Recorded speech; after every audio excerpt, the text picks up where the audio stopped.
Tractor भाड्याने देण्याचा व्यवसाय खरंच महिन्याला किती कमाई करून देतो? अनेकांना वाटतं हा फार भारी धंदा आहे. ट्रॅक्टर घेतला की पैसेच पैसे.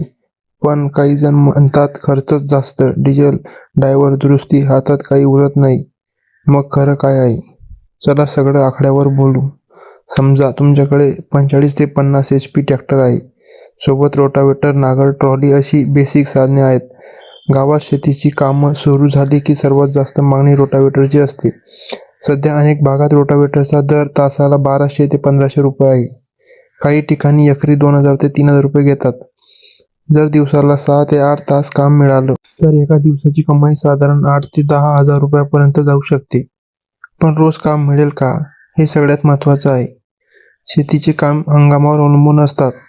खरीप, रब्बी, ऊस, भाजीपाला या भागात जसं पीक असतं तसं काम. समजा महिन्यात 20 दिवस चांगलं काम मिळालं आणि दिवसाला सरासरी 7,000 रुपये कमावले तर महिन्याची एकूण कमाई 1,40,000 रुपये.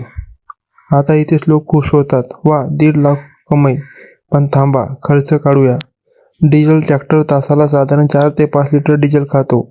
डिझेलचा दर 90 रुपये धरला तर तासाला 400 ते 450 रुपयापर्यंत फक्त डिझेल. जर दिवसाला 7 तास काम केलं तर 3,000 रुपयांपर्यंत डिझेल खर्च होतो. ड्रायव्हर जर स्वतः चालवत नसाल तर ड्रायव्हरला दिवसाला 800 ते 1200 रुपये द्यावे लागतात. काही ठिकाणी महिन्याचा पगार 18,000 ते 25,000 पर्यंत असतो.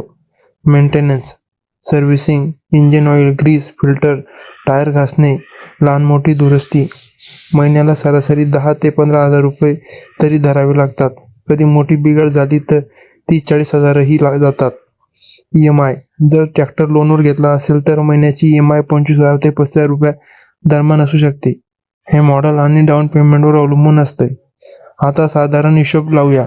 महिन्याची एकूण कमाई 1,40,000, डिझेल 60,000, 20 दिवस 3,000 प्रमाणे, ड्रायव्हर 20,000, मेंटेनन्स 12,000, EMI 30,000, एकूण खर्च 1,22,000 रुपये. हातात उरले 18,000 रुपये. आता काहींना वाटेल एवढंच, पण लक्षात ठेवा हा सरासरी हिशोब आहे. काही महिन्यात काम कमी आणि काही महिन्यात खूप जास्त. जर स्वतः ट्रॅक्टर चालवत असाल तर ड्रायव्हरचा खर्च वाचतो, म्हणजे थेट 20,000 रुपये जास्त हातात राहतात. म्हणजेच महिन्याला 35,000 ते 40,000 रुपये नफा शक्य आहे.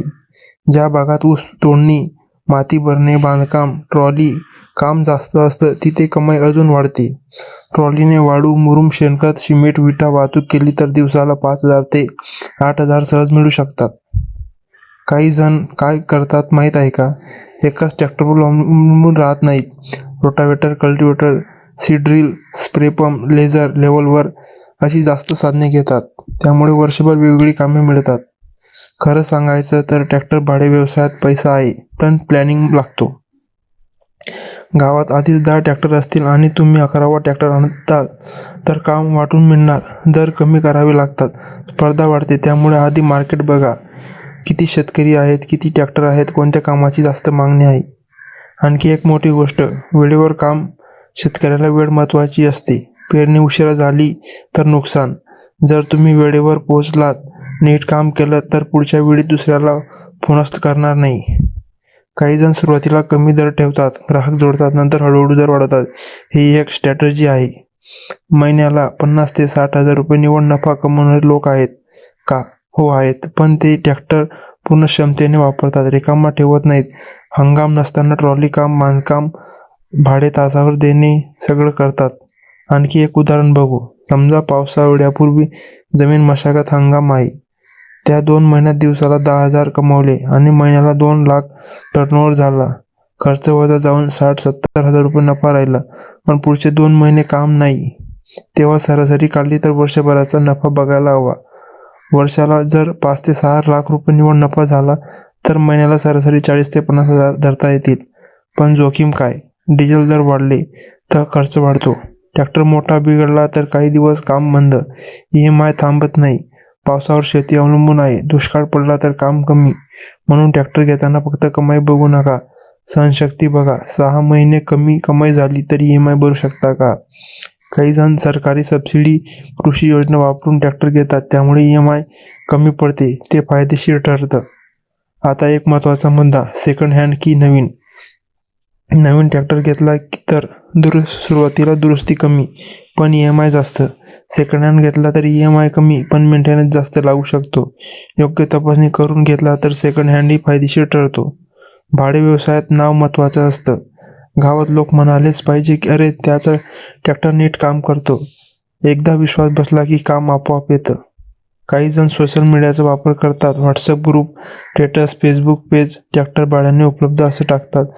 लहान वाटतं पण उपयोगी पडतं. हिशोब ठेवणे खूप गरजेचं आहे. किती कमाई झाली, किती डिझेल गेला, कुठे किती खर्च झाला, सगळं लिहून ठेवा. नाहीतर वर्षाच्या शेवटी कळत नाही पैसा कुठे गेला. अजून एक टीप, ट्रॅक्टर रिकामा उभा ठेवू नका. लग्न समारंभ, मंडप साहित्य, पाण्याची टाकी, वाहतूक, विटा, सिमेंट, काही छोटं मोठं काम मिळालं तरी करा. छोट्या कामातून महिन्याला 10 ते 15,000 जास्त येऊ शकतात. तर शेवटी सगळं सरळ उत्तर, ट्रॅक्टर भाडे व्यवसायात महिन्याला 20,000 ते 70,000पर्यंत निव्वळ कमाई शक्य आहे.